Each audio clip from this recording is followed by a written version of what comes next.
ricordo se era inverno oppure estate. Da qualche parte però conservo ancora qualche foto, ma mi ricordo ancora molto bene tutte le tue parole.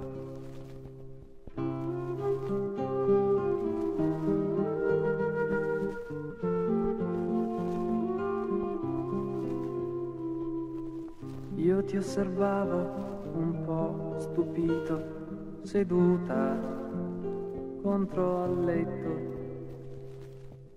Facevi a pezzi con grande cura i fogli dei tuoi quaderni. Poi mi guardavi con un sorriso e scuotevi la testa.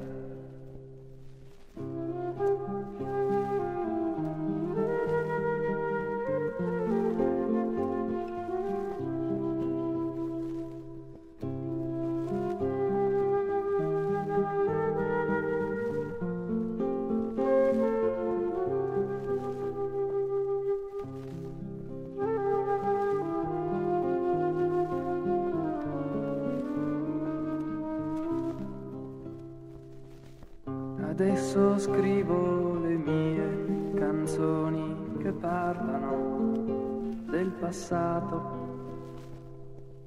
mentre tu giochi con nostro figlio sdraiata sul tappeto.